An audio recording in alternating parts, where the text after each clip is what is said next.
السلام علیکم دوستو، کیا ہم نہیں جانتے کہ دنیا میں بسنے والے اکثر انسان کا دل اپنی حاصل کردہ خواہشوں یا کسی دکھ کو لے کر خالی پن کا شکار ہونے لگتا ہے۔ ممکن اور ناممکن کی وجہ سے اسے بے چین اور اداس رکھتی ہے، اور وہ ہر وقت اپنی دعاؤں کی قبولیت یا اور کسی وجہ سے کام بن جانے کا منتظر رہتا ہے۔ یہ انسانی فطرت ہے۔ تو سنو دوستو، اس مہربان رب کی عظیم قدرت سے کوئی چیز بالا تر نہیں، اور وہی ہے جو تم پر روشنی اور سایہ ہے، اور وہ اپنے منصوبے ایسے ناقابل ادراک طریقوں سے پوری کرتا ہے۔ تکنیک کو پہنچتے ہیں تو کسی کو پتہ نہیں چلتے کہ یہ کیسے ممکن تھا۔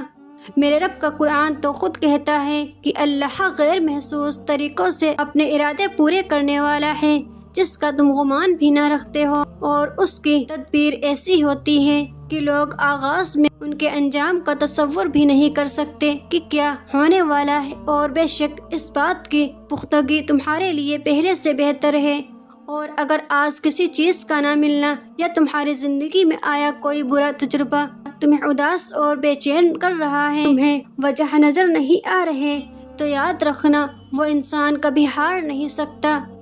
جب اللہ کی محبت تمہارے لیے دستک دیتی ہے، اپنی رحمت کا دروازہ کھول کر اپنے کرم سے ایسی برسات کرتا ہے جو تمہارے بے چین اور اداس دل کو سرسار کر دیتی ہے، اور جانتے ہو کہ جب تم اپنے رب سے دعا مانگتے ہو تب اللہ کہیں نہ کہیں کسی کے دل کو تمہارے لیے نرم کر رہا ہوتا ہے، کہیں کسی کے دل میں تمہارے لیے خیال ڈال رہا ہوتا ہے، غرض وہ خود تمہارے لیے اسباب بناتا ہے، اور تمہیں یوں لگتا ہے کہ تمہاری دعا قبول نہیں ہو رہی۔ ایک حدیث میں آتا ہے کہ نبی کریم صلی اللہ علیہ وسلم نے فرمایا، جس زمین پر جو مسلمان اللہ تعالیٰ سے ایسی دعا کرتا ہے جس میں کوئی گناہ یا قطع رحمی کی بات نہ ہو، تو اللہ تعالیٰ یا اس کو وہی عطا فرما دیتا ہے جو اس نے مانگا ہے، یا اس کی کوئی تکلیف اس دعا کے بعد رفع کر دیتا ہے، یا اس کے لیے اس دعا کے برابر کا ذخیرہ کر دیتا ہے۔ اور ہو سکتا ہے کہ آج تمہاری کوئی کوشش ناکام ہو گئی ہو، تو سنو، جب تمہیں زندگی میں دو راستوں میں سے کسی ایک کا انتخاب کرنا پڑے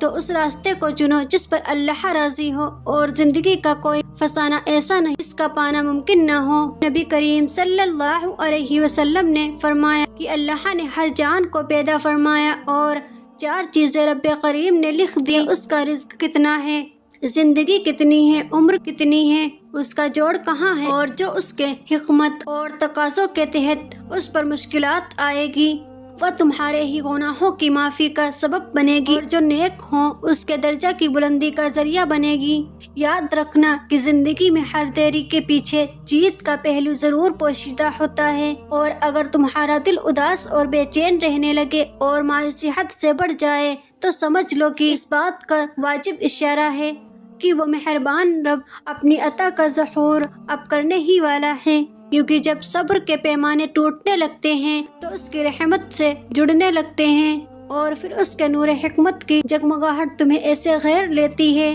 کہ تمہارے دل کا ہر زخم خدا کی تسکین سے بھر جاتا ہے۔ بس تم خود کو اس مہربان رب کو معبود کی بندگی میں دے دو جس کی سلطنتوں میں اس کے سوا کسی کا زور نہیں چلتا۔